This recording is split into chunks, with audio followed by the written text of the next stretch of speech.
खुलुमबाय लोगोफोर, बड' इनफ' पइन्ट चेनेलाव नोंथांमोनखौ गोजोन फुंबिलिनि बयनिसिमबो गाहाम हामलायथि बावहरग्रोनाय जाबाय। आं दिनै नोंथांमोननि सिगाङाव राशि बायदियै सानसेनि फानजामुथिखौ फरायथिनो लादों। आसा खालामो नोंथांमोना भिडिअखौ नायना मोजां मोनगोन आरो नोंथांमोनहा सानफ्रोमबो फुंबिलि समाव बेबादिनो फानजामुथिनि आपडेट मोननो थाखाय चेनेलखौ साबस्क्राइब खालामनानै लादो आरो भिडिअखौ मोजां मोनोब्ला अन्नानै लाइक, शेयार आरो कमेन्टबो खालामनानै होलांब्लानो जाबाय।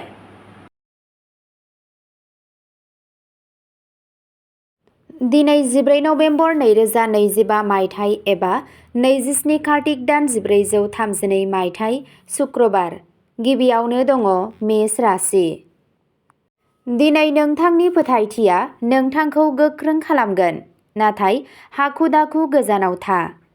नोंथाङा माखासे खामानियाव जाफुंसार जानो हागोन, नाथाय मोनसे फिसा गोरोन्थिया जेंना सोमजिहोनो हागौ। नखराव माखासे गोरोबलायनाय जानो हागौ, नाथाय नोंथांनि बुजिनाया आबहावाखौ सामलायगोन। रांखावरिनि मुलाम्फा जागोन, नाथाय खरसायाबो बांनो हागौ। सावस्रिया नर्मेल जागोन, नाथाय नोंथाङा मेंनाय मोनदांनो हागौ। दावबायनायनि सानथांखिफोरा मुलाम्फा गोनां जागोन।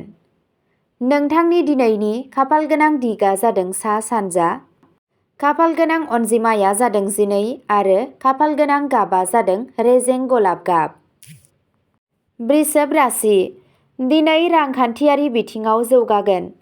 फालांगियाव गोदान मिजिंफोर सोमजिगोन, नाथाय गोदान सुबुंनि सायाव लोगो-लोगो फोथायनो नाङा। न'आव गोजोन थागोन, नाथाय खामानिजों सोमोन्दो थानाय जिंगाफोरा नोंथांनि गोसोखौ एसे जेंनायाव खोख्लैनो हागौ। सावस्रिया मोजां जागोन।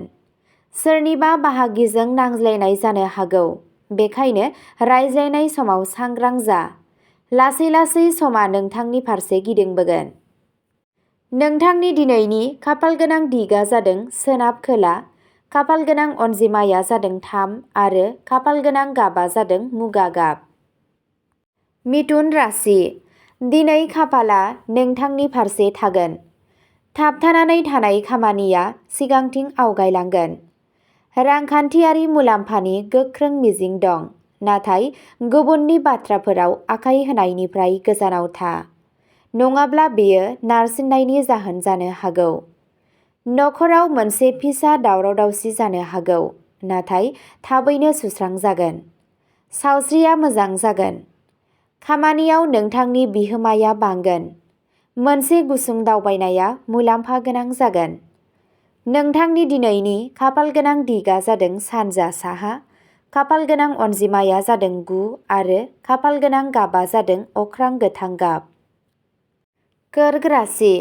दिनै नोंथांनि खस्थ'नि फिथाइ मोनगोन, नाथाय माखासे सुबुंफोरा नोंथांनि दावगानायखौ लानानै इनाय जानो हागौ।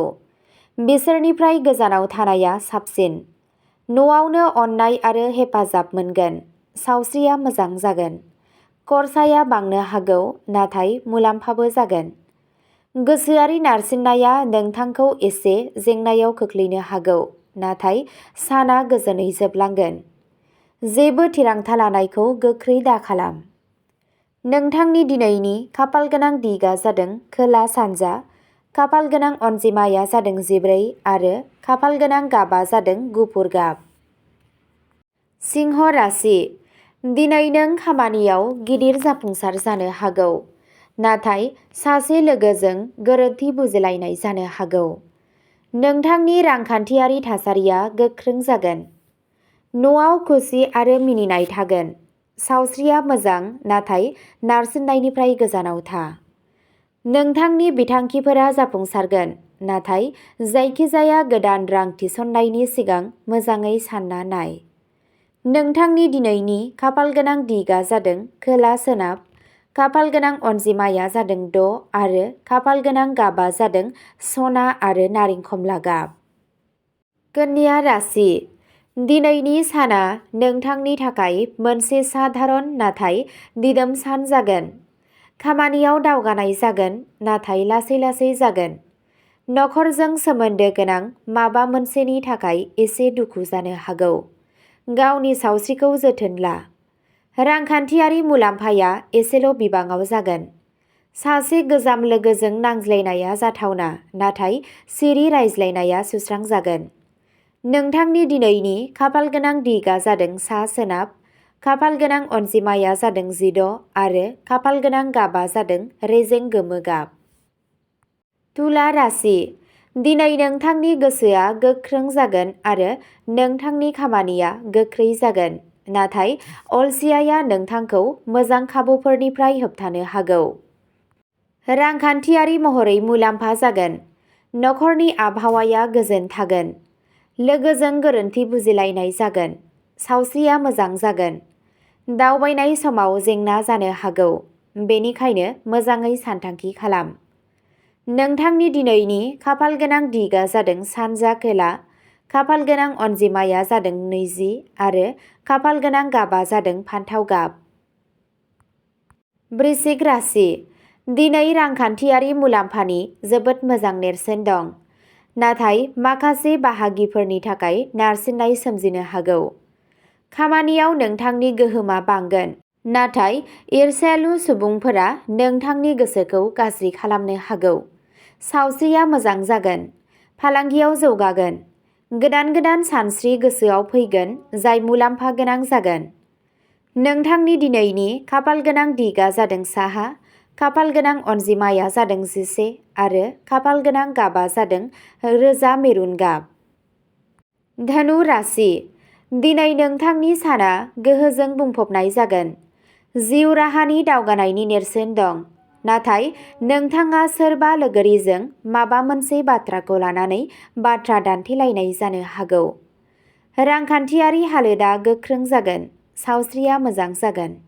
नोंथाङा नखरनिफ्राय अननाय आरो हेफाजाब मोनगोन, नाथाय खरसाया हरखाबै बांनो हागौ, बेनिखायनो हमथानानै था। नोंथांनि दिनैनि खाफालगोनां दिगा जादों सोनाब, खाफालगोनां अनजिमाया जादों 18 आरो खाफालगोनां गाबा जादों रेजें खमला गाब। मकर राशि। दिनै नोंथांनि नाजानाया जाफुंसारगोन, नाथाय समजों लोगोसे धैर्य लाखिनाया गोनांथार। खामानियाव दावगानाय जागोन। रांखान्थियारि हालोदा दिदोम जागोन। नोंथाङा नखरनिफ्राय हेफाजाब मोनगोन। सावस्रिया मोजां, नाथाय गोसोआरि नारसिनथाया बांनो हागौ। लोगोजों गोसो गोरोबलायनायनि जाथावना थायो, बेखायनो सांग्रां जा। नोंथांनि दिनैनि खाफालगोनां दिगा जादों सानजा साहा, खाफालगोनां अनजिमाया जादों 22 आरो खाफालगोनां गाबा जादों जोंथि गोजा गाब। कुम्भ राशि। दिनै नोंथांनि सोरजिथाया बांगोन। नोंथाङा खामानियाव गोदान जाफुंसारनाय मोनगोन, नाथाय मोनसे फिसा बाथ्रानि सायाव नांज्लायनाय जानो हागौ। रांखान्थियारि मुलाम्फा जागोन, नाथाय खरसाबो बांनो हागौ। नोंथाङा नोंथांनि नखरनिफ्राय हेफाजाब मोनगोन। सावस्रिया मोजाङै थागोन। नोंथाङा सोरबा जुनिया सुबुंनिफ्राय थुलुंगा मोनगोन, जाय नोंथांखौ सिगांथिं दावगानायाव मदद होगोन। नोंथांनि दिनैनि खाफालगोनां दिगा जादों खोला, खाफालगोनां अनजिमाया जादों 13 आरो खाफालगोनां गाबा जादों निला आरो फान्थाव गाब। मीन राशि। दिनैनि साना नोंथांनि थाखाय मोनसे खाफालगोनां सान। नोंथाङा खामानियाव गिदिर जाफुंसार जानो हागौ। नखराव गोजोन थागोन, नाथाय सोरबा लोगोनि अजदआ नोंथांखौ दुखु होनो हागौ। सावस्रिया मोजां जागोन। मोजां मोनज्लायनाय जिउआ गोख्रों जागोन। नोंथांनि गोसोआव गोदान थांखिफोर सोमजिगोन आरो बेफोरखौ मोनफुंनो थाखाय नोंथाङा थांखि लागोन। नोंथांनि दिनैनि खाफालगोनां दिगा जादों सोनाब साहा, खाफालगोनां अनजिमाया जादों 7 आरो खाफालगोनां गाबा जादों रेजें गोथां गाब। अब्ला दिनैनि फानजामुथि एबा राशि फरायथिनाया एसेनोसै। गोजोन्थों।